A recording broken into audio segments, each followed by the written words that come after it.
Hello, everyone. I'm Anita Cicero, Deputy Director of the Johns Hopkins Center for Health Security, and today I will be your Master of Ceremonies for Event 201.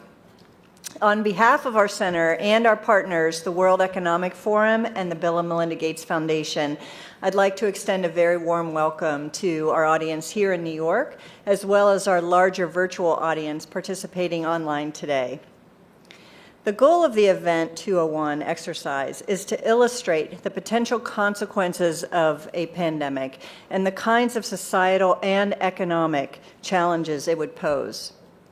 The scenario also highlights the very critical role that global business and public-private partnerships play in preparing for and responding to pandemics. Today's scenario is going to simulate meetings of a multi-stakeholder group called the Pandemic Emergency Board. This board has been urgently convened by the World Economic Forum, and Johns Hopkins has been asked to moderate the board meetings and provide expertise during the board's deliberations. The mission of the Pandemic Emergency Board is to provide recommendations to deal with the major global challenges arising in response to an unfolding pandemic. The board is comprised of highly experienced leaders from business, public health, and civil society. The board's recommendations are aimed at top decision makers in national governments, global business, and international organizations. In this scenario, Tom Inglesby, the director of the Johns Hopkins Center for Health Security, will be chairing the board and serving as the moderator for its discussions. Today's exercise will simulate 4 meetings of the Pandemic Emergency Board, and each meeting will be devoted to one key topic. Each meeting will start with a video and a briefing that will provide the information needed for the board members to engage. Please note, this is not a test of any particular person, organization, or nation. The participants are all playing as themselves. That is, senior business executives, NGO leaders, and government officials. They're not expected to be pandemic experts. We've really asked them to participate based on their own expertise and their best professional judgment. With the exception of Tom Inglesby, none of the participants know any of the details about how the exercise will unfold. The Event 201 scenario is fictional, but it's based on public health principles, epidemiologic modeling, and assessment of past outbreaks. In other words, we've created a pandemic that could realistically occur. And for those interested in our assumptions, we will have a lot of the background research of the scenario publicly available on our Event 201 website at the conclusion of the exercise. The policy discussions, the challenges to be discussed in this exercise represent controversial, high-stakes issues that would require high-level input from business and government leaders. So just a few housekeeping notes before we get started. For our in-person audience, please do silence all your electronic devices, but you may tweet at #Event201. We're going to have a 15-minute break in the middle of the exercise, so please try to confine your calls and work to that time. Because the event is being video recorded and live streamed, we ask that you remain quiet as much as possible and avoid moving around during the exercise. The exercise is going to end at 12:30, and there'll be a luncheon in the cotillion room, to which you are all invited. As you know, there's also an online virtual Event 201 exercise that's happening simultaneously. And for those of you online, and I understand there are hundreds of you, you will be seeing the same news videos and briefings as we do here in New York. But you will engage in your own online discussion in place of watching the discussions of the players here in the room. The topics and the topics and the pacing of the deliberations will be the same, both online and in the room. So, as you can see on this slide, we have an outstanding group of global leaders playing the role of the Pandemic Emergency Board members here in New York. And with that, let's welcome our participants and invite them into the room. Tom Inglesby from Johns Hopkins Center for Health Security, LaToya Abbott, Marriott International, Sophia Borges, UN Foundation, Brad Connett, Henry Schein, Chris Elias, the Bill and Melinda Gates Foundation. Tim Evans, formerly of the World Bank. George Gao from China CDC. Avril Haines, former Deputy U.S. National Security Advisor. Jane Hulton, ANZ Bank, and former secretaries of both the Department of Health and Finance in Australia. Matthew Harrington from Edelman. Martin Knuckle from Lufthansa Group. Eduardo Martinez, UPS Foundation. Stephen Redd from US CDC. Adrian Thomas from Johnson & Johnson.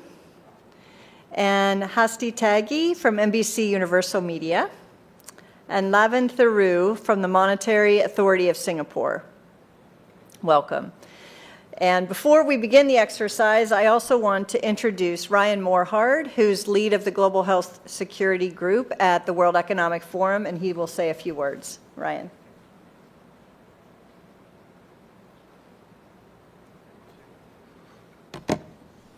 Thank you, Anita.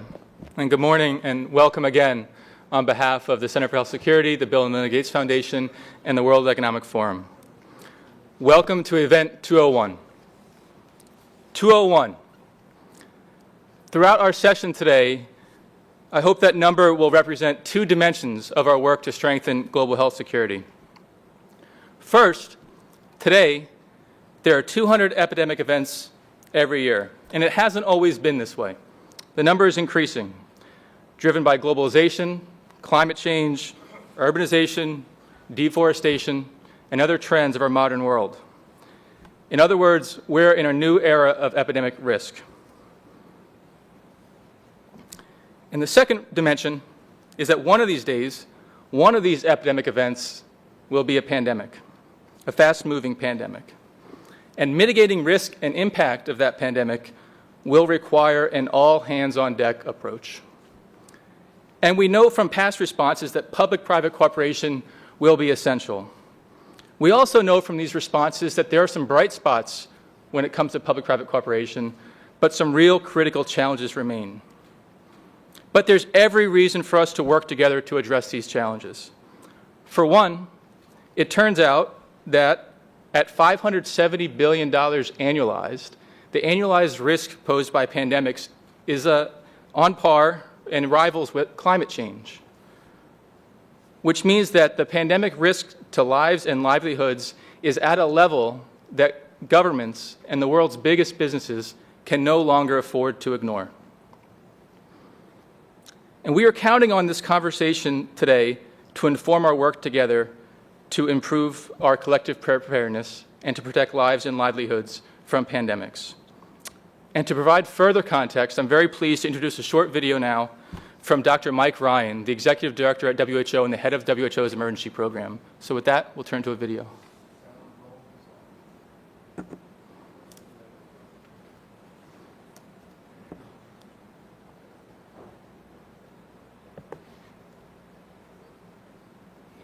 Greetings, distinguished guests, and thank you for this opportunity to say a few words at this year's event 201, the high-level simulation exercise for pandemic preparedness and response, hosted by Johns Hopkins Center for Health Security, the World Economic Forum, and the Bill and Melinda Gates Foundation.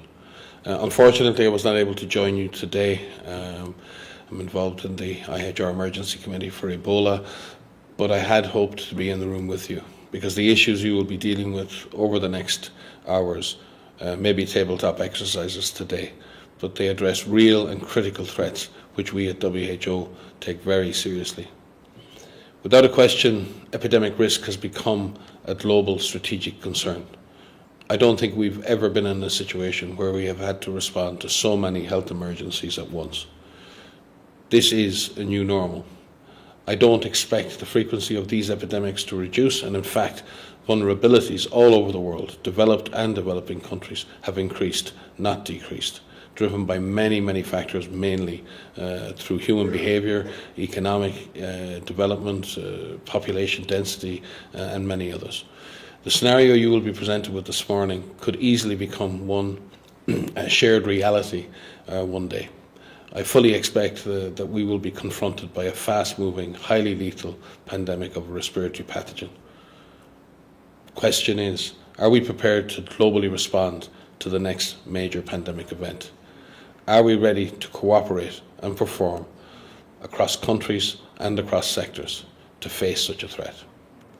Have we established the surveillance and risk assessment systems, the communication tools, the supply chains, and the business continuity plans that will be needed not only to protect health in a major epidemic or pandemic, but to protect economic development, to protect political and social systems?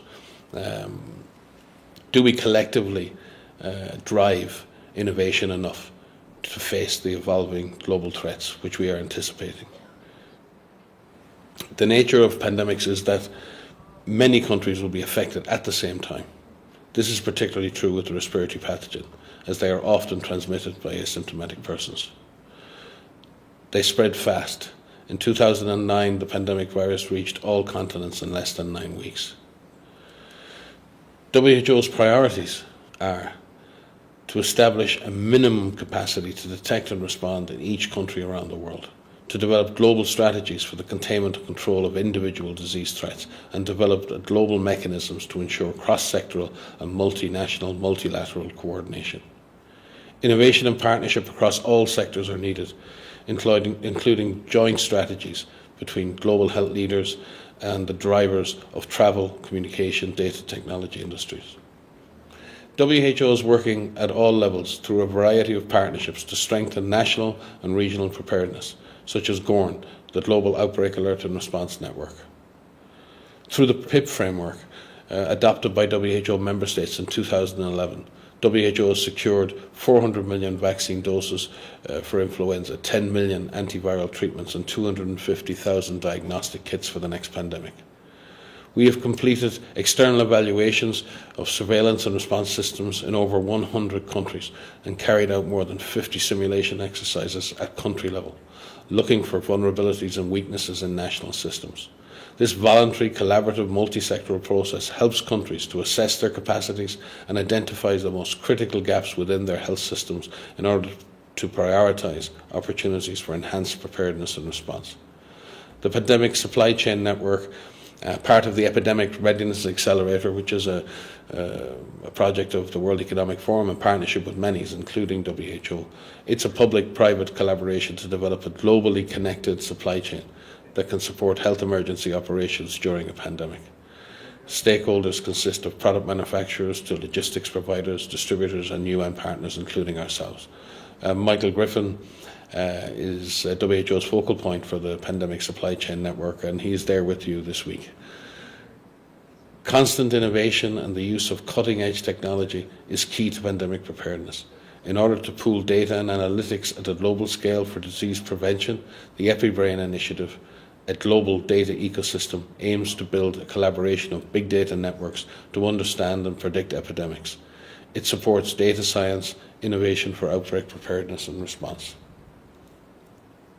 Despite this progress, there is still much to be done. Cross-sectoral simulation exercises, such as the one you will be experiencing today, contribute to a better understanding of the critical gaps, the cooperation required from global businesses, response decisions required from government and public health leaders to minimise large-scale economic and societal consequences of a severe pandemic. I wish you the best of luck, and we are looking forward to working with each of you to strengthen pandemic preparedness in the future. Thank you. And our thanks to Dr. Ryan. And with that, here in New York and online, welcome to Event 201. It began in healthy-looking pigs, months, perhaps years ago. A new coronavirus spread silently within herds. Gradually, farmers started getting sick. Infected people got a respiratory illness with symptoms ranging from mild flu-like signs to severe pneumonia. The sickest required intensive care. Many died. At first, the spread was limited to those with close contacts, healthcare personnel, co-workers, and families. But now it's spreading rapidly throughout local communities. International travel has turned local epidemics into a pandemic spanning the globe.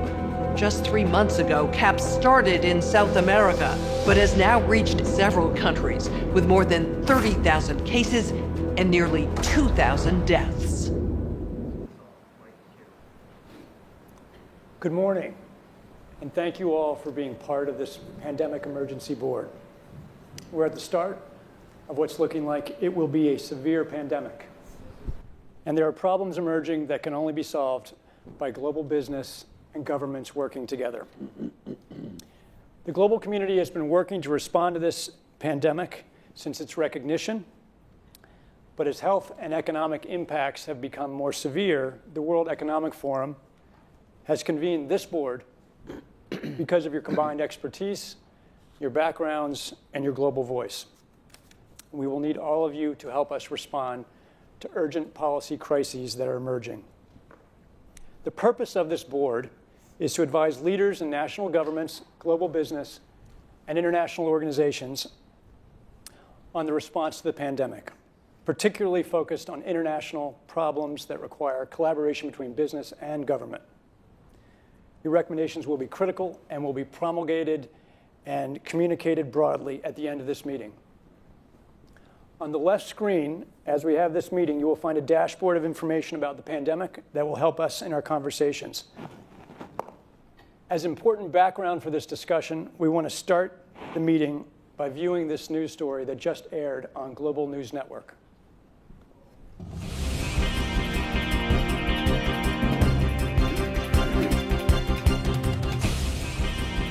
Continuing our coverage of the newly discovered CAPS disease and the scope of its deadly outbreaks. There are now more than 30,000 reported cases. Experts warn this may be just the beginning of a global problem. GNN science reporters have produced a video about what we know so far about CAPS, the virus, the outbreak, and the resulting chaos. CAPS is a novel coronavirus related to those viruses that caused the frightening SARS epidemic in 2003 and the deadly MERS outbreaks in recent years. Scientists think each infected person in turn infects on average 2 more people. This disease is proving more transmissible than SARS or MERS and about as contagious as influenza. Essentially, the cumulative number of cases is doubling every week. At this rate, we can expect to see 16 times as many cases in a month unless we find a way to interrupt transmission. The virus appears to be spreading rapidly in densely populated and impoverished neighborhoods in some megacities in South America. CAPS is a serious respiratory disease. More than half of the recognized cases have required hospital care, creating a huge strain on healthcare systems. The fatality rate is about 10%. For comparison, CAPS is about as lethal as SARS and 2 to 4 times more lethal than the 1918 influenza pandemic, the worst pandemic on record. Even so, some people only exhibit mild flu-like symptoms, not requiring treatment in a hospital.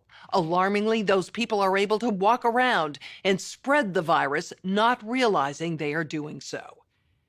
Even worse, international travelers have been arriving at their destinations symptom-free, but within a matter of hours, becoming ill.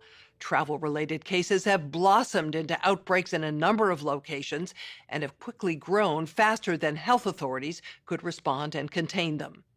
In other places, physicians have quickly recognized the symptoms of CAPS and have been able to isolate infected individuals and avoid an outbreak, for now. Global public health experts are very concerned about this disease because it appears the virus is readily transmitted through the air from person to person. Essentially, all people are susceptible. Experts agree unless it is quickly controlled, it could lead to a severe pandemic, an outbreak that circles the globe and affects people everywhere. Models developed by leading public health authorities indicate a CAPS pandemic could lead to an outcome worse than the 1918 influenza, which killed 50 to 100 million people worldwide. Given the global population is 4 times larger than it was in 1918, If these models prove accurate, we could be looking at hundreds of millions of deaths over the next year or two. Okay, now we're going to get a briefing on the numbers and distribution of cases by Dr. Caitlin Rivers. As you've just heard, the outbreak is very worrisome.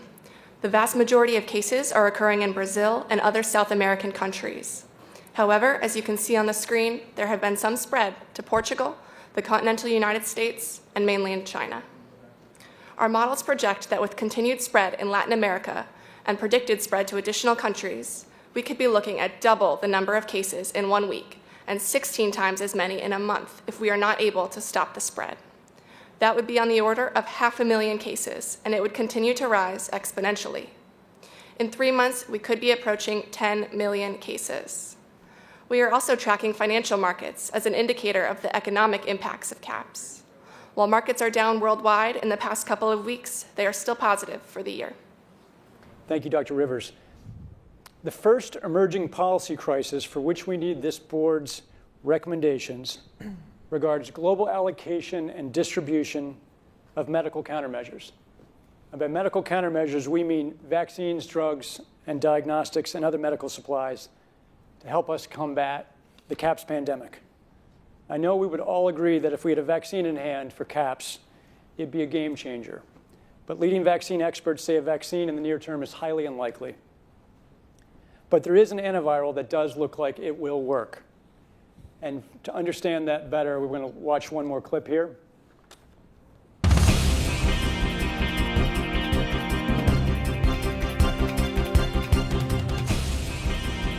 Continuing our CAPS disease coverage and possible solutions, I'm joined by immunologist Dr. Yabani Bello and Dr. Rhea Blakey, an epidemiologist, both highly respected in their fields. Let's get right to it. Why are people saying a vaccine for the CAPS virus is not likely in the near term? Researchers are working on a vaccine, and we have viable leads, but it's complicated. We have known about CAPS-like viruses in animals and people for decades, but have not been successful at developing a licensed vaccine. And sure, there are new technologies that may help, but it's going to be difficult. I am not optimistic about having a vaccine in time to be relevant during this pandemic. Even if we discover a good vaccine candidate, we're starting from scratch, and it takes time to test safety and efficacy, typically years. So even if testing moves quickly, global manufacturing will still need to be established. Again, multiple hurdles. We simply cannot rely on these old timelines and processes. This is a crisis. We have to move beyond these issues. It may be complicated, difficult, but if we dedicate all available resources, this can happen. Also, keep in mind, we need effective treatments sooner rather than later. Extranavir is an antiviral drug. Scientists have told me this could be effective. We need to start treating people immediately. While I agree Extranavir does look promising, it's currently used for treating HIV. However, it's not manufactured on the scale needed for treating this many people. And will we just stop using it for HIV treatment? How will we get this drug in the quantities needed? Who decides who has priority for the limited amounts we do have? We both know countries are hoarding Extranavir. Doctor, in my opinion, you are lost in the details.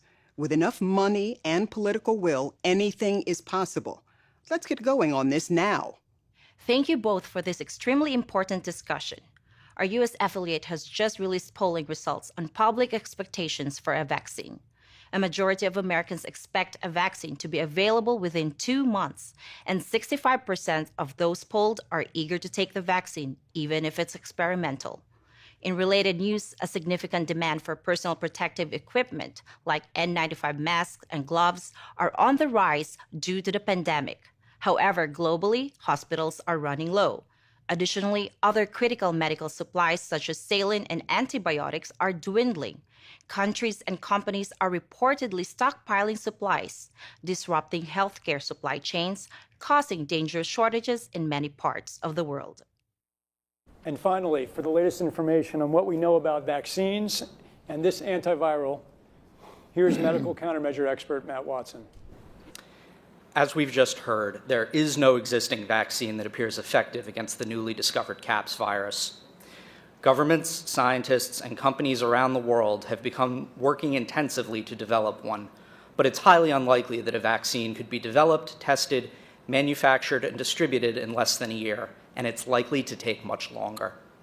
While there have been efforts to develop vaccines against SARS and MERS coronaviruses, none have been licensed. And given the distinctions in the CAPS virus, vaccines against those diseases would not be effective for CAPS. The antiviral drug Extranavir has demonstrated some efficacy against the CAPS virus. It reduces the severity of illness and saves lives in those who are infected, but does not prevent infection like a vaccine would. Extranavir is a generic drug primarily used to treat HIV. It is manufactured in 5 countries, including the United States and China. Approximately 1 million people take Extranavir every day for HIV. If all of those HIV patients could be switched to other antiretroviral drugs, we could potentially free up enough Extranavir to treat 26 million CAPS patients. Assuming further that we could double production over the course of a year by bringing additional manufacturing online, we could eventually have 52 million treatment courses per year, but it will take many months to get there. And there is not likely ever to be enough to keep up with the need as long as the disease continues to spread at this accelerating rate. Experts agree that while many lives will be saved by this antiviral, it is not going to slow the pandemic in the same way a vaccine could if we had one available. However, we do have the potential capacity to save many people. Now the question is, how do we distribute the supplies we have? Existing global supply chains and logistics networks for Extranavir run efficiently under normal conditions, but the pandemic is likely to be very different. We are hearing that one country where Extranavir is produced is planning to block some or all of the export of this medicine to hold on to it for their own people. Tensions are rising between governments and pharmaceutical and medical supply companies about how supplies should be allocated and who gets to make those decisions. International humanitarian organizations are raising serious concerns about access to antivirals for people in low and middle-income countries. In addition to antivirals, other medical supplies are not reaching those who need them in many parts of the world. This is especially pronounced in low and middle-income countries, which are reporting the highest rates of disease transmission and mortality. In part, this is due to last-minute stockpiling and hoarding by customers, and in part, it is due to cost and logistics issues. Personal protective equipment, such as N95 respirators, are in critically short supply in some areas. N95 respirators are manufactured by many companies around the world, but there are no reliable estimates of how many are produced or what global production surge capacity is. All we can say is that production capacity covers normal demand, and it is not uncommon to have temporary shortages during severe flu seasons. In a severe pandemic, we can expect the need to increase by a factor of at least 2 to 3. Given these supply issues, there are a number of potential proposals being floated aimed at coordinating and facilitating medical countermeasure allocation and delivery around the world. Politicians, business leaders, scientists, and policymakers are weighing in. Some are suggesting that suppliers and buyers continue to work independently to decide where to send antivirals and medical supplies. Others are suggesting that countries where these products are made should be able to decide where those drugs and supplies go. Still others are recommending that suppliers, buyers, and countries entrust a central international entity or organization with the job of allocation and distribution decisions for at least a portion of antivirals and other medical supplies. Thank you, Mr. Watson. So the policy crisis in question for this board in this meeting is this: how should governments, business, and international organizations allocate and distribute pandemic antivirals and medical supplies to the people who need them most? We now have time for discussion about this matter. This is the focus of this meeting.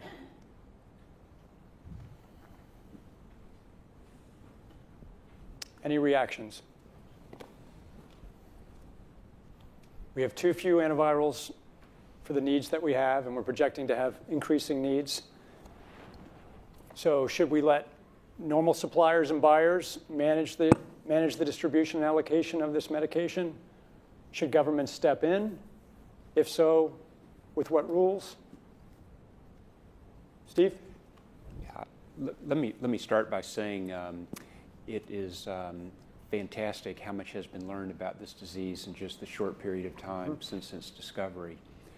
I think one issue that hasn't yet been explored is what could be done to suppress transmission apart from the use of countermeasures. And so I think that's something that needs to be an active area of study. Learning where transmission is occurring would be helpful in order to implement measures that don't require medicines to suppress transmission. Maybe hospital settings, school settings are places where transmission could be occurring. With regards to the question of sharing this scarce resource, we do have some models that I think could be built upon. The PIP framework, the things that were done during H1N1 to share vaccine. I think each of those models should be explored as ways of some sort of distribution process. One of the specific things that was done during H1N1 was to examine the critical individuals in countries as a sort of a minimum level of countermeasure that would be needed, and to So do you mean critical infrastructure? Exactly. Critical infrastructure Right. in countries going? Security, police, fire. What number of treatment courses? If we had enough to share, what would that minimum number be, just as a starting point for negotiation? Great, Adrian. And then Tim. I think before we agree that we have a finite resource, we need to really challenge ourselves on the vaccine production. We've seen historically that we can actually produce an Ebola vaccine in a year. It requires flexibility on the regulatory side. It requires commitment from companies. But I do think that before we say that a vaccine is not available, we should not slow down on that. We should pursue that. And I think similarly, we need to explore how could we accelerate production of our antivirals. We've seen it happen before in the HIV crisis. It's possible, but decisions need to be made, and we need to bring the right people together to do that. Okay. And for the moment, before we are able to accelerate production of the antiviral, do you have any initial reaction, since you are potentially one of the companies that could be part of this deliberation? What we've seen work very well in the HIV field is, in fact, procurement through the Global Fund. So having a centralized mechanism, so financially able to procure on behalf of affected countries would be critical. I think the second thing is it's going to be very important that for the business sector, for manufacturers of antivirals, that we have clarity around what the need is and where the need is and who are making the decisions. So who's deciding on where they're going? Okay. So can I add to that? Yes. So one of the challenges we have is what to do in the really short term about the supply of vaccines, antivirals, etc. Because low to middle income countries will be concerned that the entire supply chain will be tied up by the time they can even figure out how to finance their purchases. We know, and we know this from what happened with H1N1, that if you can stop something early in terms of everything from ring fencing in particular countries, but also to look at the transmission from country to country, and there's a variety of measures that can be taken to do that. But unless that is done in a global context and it's done very early, we will end up with a situation where the entire supply chain will have gone. So what we need to do at the very outset is figure out what the likely route of transmission is and move very quickly to secure supplies and distribute supplies according to whatever epidemiological protocol and based on what Steve says, as we know, we already know some things about the transmission of this disease. But unless we do that whilst doing what we can do on vaccine, I agree, we will have this get out of control. Okay, Tim. I agree with Yeah, we'll go down the line. It's important, and it's fantastic to have this information in front of us, because if you look across the countries, you've got very different patterns already. Chile seems to have a 3% case fatality rate, Ecuador a 5%. So what's going on there, and are there lessons in terms of how they're managing the outbreak, which might inform ways in which you're going to decrease the need for scarce resources? Are they more effective in their supportive treatment, or what is it that's explaining what look to be significantly different patterns in the outbreak of the epidemic? The second point is that these are all middle-income countries or high-income countries, and as Jane mentioned, low-income countries are either their surveillance systems aren't sensitive enough to detect cases that are already there, or are worried that, in fact, they will be at the bottom of the food chain. And in this respect, the World Bank would probably be proactively moving into exercising what we call a CERC, which is a contingency emergency response component to existing loans to low and middle income countries, in which they can repurpose those loans for these types of emergencies. So I think on the financing side, the CERCs, which are built into every loan made by the bank, could be exercised in such a way that you don't have the problem of the lack of resources being the primary constraint for the purchase of those scarce commodities.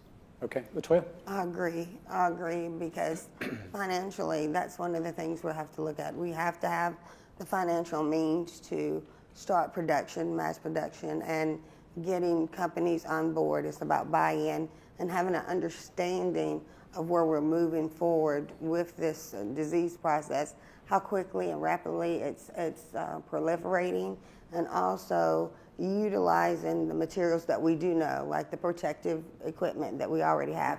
We know it's airborne, so ensuring that companies that are manufacturing these products have the financial ability to be able to do such. So that way, even if we are in the process of continuing to develop this drug, there is some type of protection that's going on to the lower companies. Great. So I'm going to keep going down the line, but just in terms of the initial reactions, do we think, as Adrian suggested, that there should be some kind of international resource or distribution method, or really is this going to be every country for itself doing what it can to procure N95 masks, antivirals for itself? And so just think about that as you're making your comments. Yeah. Well, I do think that there needs to be sort of an honest broker, a centralized command and control organization that really brings together the public-private sector, both on a global approach and also on a local approach, because we can't forget that transparency and communications at the local level are going to be critical in the to stop the continued spread. But I do think there needs to be some form of centralized approach to really organize all the various efforts that are going to be undertaken. Okay, I think a lot of people want to get in here. We'll go around the table. Martin, Sophia, Chris, and then George. Thank you. I fully support the centralized approach in this state we have already, if it comes also to global distribution of any products. And I would like to go back to Stephen's first statement. We had parallel to this, we should really focus on how the spread could be controlled better or easily. If I talk about logistics for globally distributed topics, we need to protect the staff that is responsible for this. If they don't protect it, they won't do this. And then the entire chain breaks apart within no days. So we really have to do it both parallel to find out possible ways to protect the people that are in chain for this, and it should be centralized, organized, otherwise it will not work. So you're saying that the people who are delivering these medicines and moving them around the world, they should be protected by these medicines with N95 masks? I mean, there's basic protection anyway in a phase like this, but we should enlarge this with the newest information we have about the spreading. Only with this we can guarantee that any distribution is possible at all. Okay, Sophia? Thank you. Yes, I agree. And I wanted to speak to the point about having the honest broker. And I think in this regard, the United Nations fits the bill. I think that given that the countries most affected are those that are low and middle income countries with unequal access to technology, to finances, the UN has a worldwide footprint, universally recognized, and universal membership. And I think taking the example of the Ebola crisis last round, when a trust fund was established, and calling on member states who are capable of contributing to that trust fund in order to help those that are least capable, the low and middle income countries. Thank you. Chris? Thanks, Tom. I want to agree with a couple of the comments. One is about the need to prioritize for the frontline health workers, the basic people to keep the system working. I think it's important to recognize that we have the data that you're showing because of some remarkable international collaboration about sharing information in real time about the patterns of disease. And that's come out of the international health regulations, and that's a good first step. If we're now going to try to prioritize the allocation of scarce commodities, having this kind of dashboard to know where those masks and drugs are and to get at some of the psychology that's behind some of the hoarding. People may be making bad decisions because they think it's more scarce than it actually is. So if we could have the equivalent of this dashboard to understand where the supplies are to map to the needs, a global stockpile would certainly help ensure more rational and strategic allocation. But the reality is that we don't have the logistics capability, even within the UN, to bring that together in one place and run it. So this is where I think a collaboration between the international organizations like the World Health Organization and the private sector, which runs these supply chains for many purposes every day, understand where the supplies are, make smart decisions about how to allocate them to the people who need them in the places that need them the most, and then work with the industry to move those supplies from where they are today to where they need to be.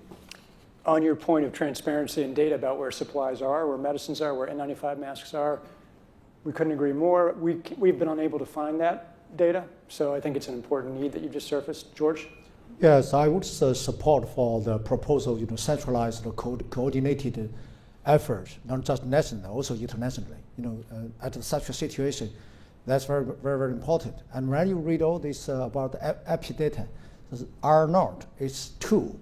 It's relatively, you can see the number is there. Especially when you are talking about some country like China or any countries who have the largest population of swine, pig production. So if the virus yet still, transmitted from pig still in the cycle, so that could be very serious. So we have to prioritize. So maybe the farmers or whoever have access to it. So that's very, very important to have the expert to assess the possibility. You see the R0, but you also see it's swine origin. Are we still have some new virus from swine, from pigs, or the virus already circulating in the human beings? That's also, we should put that into account for the strategy for the allocation of the extra winner. And also I got the information from my staff, looks like, of course, we have capacity to produce the extra number, but even, think about the population we have. We can't expand our capacity, but, what we have, even not enough for our own population. Tom? That's the question we should take. Yes. I think it's important in 2019 to remember that in 2016, the World Economic Forum, together with the World Food Program, presented a global supply chain management approach for this exact scenario. And what might be helpful, given that everybody suffers from short-term memory deficit, is to have an emergency briefing on those resources that are global public goods that are there to facilitate supply chain management and where those can be deployed, but also CEPI, which was established 3 years ago to accelerate vaccines exactly in development in these settings where a coronavirus is, in fact, one of its indications and first areas of focus. That may not be common knowledge. Likewise, on the financing, there is global financing. The criteria identified here would be triggers for the Pandemic Emergency Financing Facility, which would disperse a significant amount of money into that international pool on the basis of this trajectory of the epidemic. So those are resources that may not be well understood amongst the set of players that would appreciate having some understanding. So an emergency briefing on those resources, I think, might make sure that they're not overlooked. Asti, and then Matt. So a couple of things. First of all, the patients who are currently on extranavir need to receive different medication. So I think this is something that the team needs to look into how do we make sure that we have the right resources to make sure that they're not being panicked and we're not causing panic with them, and that we're having to use this drug for a different use at this time. Secondly, I think it's very important that we make sure that there is concise communication with all healthcare facilities where these patients are being treated so that there isn't mass panic. And perhaps a member of this team could be part of that task force to ensure that whether it's in the news, by social media, or to these hospitals, we have the right communications channel to be able to make sure that the public does not have mass panic. Thanks, Matt. I was just going to, I'll add to that in as much as the value of a centralized convening body that is addressing both the production and supply chain also serves as a convening enterprise around the communications. Because there is a lot of great data that's been collected, but probably more can be done from a public education perspective around containment prevention while the supply chain is managed. Yvonne? I just want to echo Matt's point, and my question here is, what's happening around the world? While we know that there are cases here in these few countries, what's happening to the rest of Asia? What are governments doing to assure the people? And this will help to relax some of the stress that you see in terms of people hoarding personal protection equipment. So I think it requires a global coordination and not just at the individual country-specific level. Yeah, Brad? Yeah, I just wanted to comment on Christopher's scarcity comment. It's not just scarcity, it's also severity, and that's why we see different rates of fatalities, 5% to 3%. And there seems to be a stakeholder maybe missing here, and I may be wrong, but is the provider, and who's taking care of these patients? Because there's definitely discrepancies here on fatality rates. We know in panic, in psychology of panic, people start hoarding. People start freaking out and wondering, what should I do? And then countries start doing it, and then there's all kinds of dysfunctional decisions made. Providers really need to be at the table talking about how they're taking care of the patients and diagnostics and what they're doing with it, because we're jumping to a little bit of a conclusion that this is going to spread everywhere to the same degree. And this leads to hoarding, and I'll share with you in SARS, N95s, there's still N95s sitting in boxes that were never used. I mean, the hoarding of that was atrocious. I mean, and then there were knockoffs of N95s that really weren't truly impervious masks that were made and then distributed. So I think there's a need to have the providers in the discussion to see really what they're doing to treat the patients. How severe is the epidemic? So just on severity, it's important for you all to know that the estimate from our team and from other ministries of health is that the distinctions in case fatality rate represent distinctions in data collection, not that the disease is any different. It looks like the virus is the same around the world. These are different healthcare systems, different data collection, different surveillance. So overall, our all-in case fatality rate is somewhere in the order of 7% to 10%. It depends on where we are in the world. And in terms of where the disease is in the world, we see lots of blank spots, and we think that's partly or largely due to surveillance systems and the slowness in collecting this data in certain parts of the world. We expect that to come online quickly. Absolutely. Steve, and then Avril, you haven't had a chance. No, Steve. Go ahead, I think you haven't had a chance. Okay, sure. I mean, I think it's just in terms of the precise question being asked, it's clear that having everybody go on their own is not going to be the most effective answer, right? So I absolutely agree with the comments that have been made that we need to have some kind of international mechanism for coordinating what it is that we would be doing, also for collecting information, also for understanding what the resources are that are available through international mechanisms to execute on that allocation and coordination. I think it's challenging to set it up in a way that says that international mechanism has to be the body that decides in all circumstances what the allocation is. In other words, I think states are going to want to be able to decide for themselves on, in some circumstances, some of the issues that are relevant. So one of the challenges will be ensuring that you're using an existing mechanism, and I think Sophia's right about the UN as being sort of the base of operations in a sense, both for the funding, but also for a whole series of other issues that you would be looking at for allocation, coordination, et cetera. But then making sure that states are stepping up to actually tell people what it is that they're doing, what their decisions are in that context, and creating transparency about what the proper allocation should be for containing this issue so that there can be pressure put to bear on ensuring that states are actually doing what the larger plan needs to be in that context.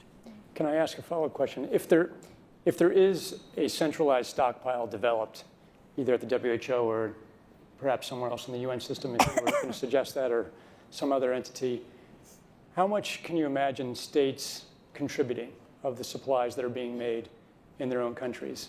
Is this a 1% allocation, 20% of the supply that they're making? We've already heard from George that China's not making nearly enough medication to take care of China at this point.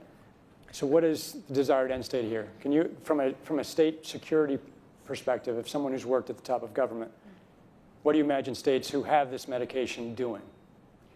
I mean, I think the percentage will depend on the details, right? And what it is that you're capable of actually producing in the context of the particular crisis. And I don't know how much we're able to produce under this circumstance. I think there should be, and there would be, from a public perspective and a public health perspective, right, enormous interest in promoting an allocation to international efforts that would actually contain the issue as quickly as possible, right? And that should be the focus for everybody, in the sense of that's what's going to actually help you prevent the downstream impact of what the trajectory holds for us. So the question is, can you, through this international mechanism, really promote commitments to doing this as quickly as possible and give people a sense that actually if they contribute more, that they will have a better chance of protecting their own populations and their country's security. Okay. Another number of comments. You all just jump in. Yeah. So thank you. So to be completely clear, most of this production would already be committed in contracts. Yes. It is almost unheard of that people are producing product without having a forward commitment for the consumption of that product.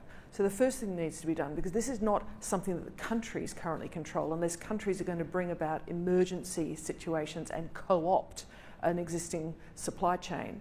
So the first thing to do is to figure out where that's going. Now, in H1N1, in a number of cases, so the Australian government, we bought vaccine to the extent we could get it, and in some instances we actually gave some of that vaccine. We actually gave some of that vaccine to the United States, who actually ended up with a supply shortage at that particular point. So inconsistent with working out where the biggest vulnerabilities are, the first thing you need to do is figure out who's got control of those supply chains and those products, and then figure out where, for the greater global good, it should be deployed. But we need to be clear. Any government who says, I'm going to ship every single dose of a particular product offshore is going to end up with a challenge domestically. So giving governments the capacity to manage both their domestic concerns together with being good players. And we know from the PIP framework that companies will similarly contribute, but it's got to be in an organised framework. Okay. And that challenge, I think, is being proved out with the increasing rhetoric, both by candidates in the US, UK, and Germany, who are saying that globalism is responsible for this pandemic, and therefore there's a rising protectionist nature to take care of their own. And so I think it's an instance where the business, health, and scientific communities need to combat that rising rhetoric and misleading information. Yeah, and last couple of comments here. We have about 2 minutes before we have to close. So I think one thing that's going to be very important is to define the aim of using the countermeasure. And from what we know right now, it doesn't seem likely from the data we've had presented that this countermeasure is going to suppress transmission, is going to lead to containment. So yes, our aim really would be to minimize the severity and to prevent death rather than to prevent this emerging pandemic. Second thing I wanted to say is just how important communication is, and that is true to the public. This is a very alarming situation, and I think public communication shouldn't be alarming, but should be truthful about how severe it is.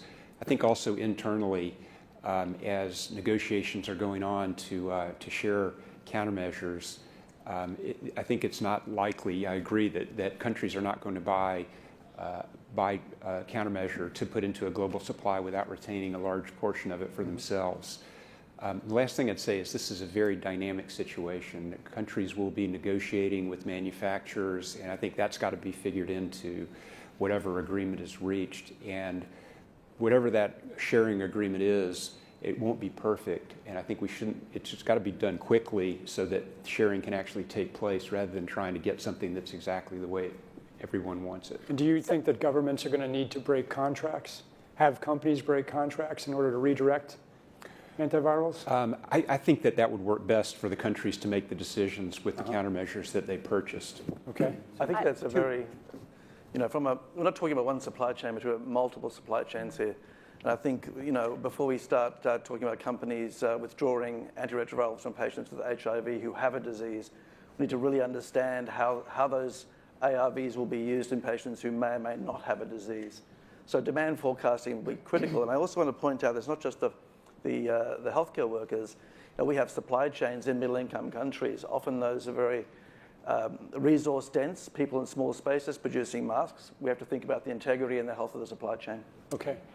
Going back yes. to Stephen's note real quick about the public communication, my team has been monitoring the public response, and on various social media channels and cable networks, there's been some conspiracy theories that are around about the potential that pharmaceutical companies or the UN have released this for their own benefit. So as we move forward, obviously trust in pharmaceuticals and government is very important at this moment. And so as we move forward with developing the right scenarios, we have to make sure that the public communication is a major part of that because of these conspiracy theories. Thank you. We have to close. We have 30 seconds. Okay, Yeah, but Mark. this fully supports Steve's input. We should not search for the perfect solution right now. Yeah. We run against time.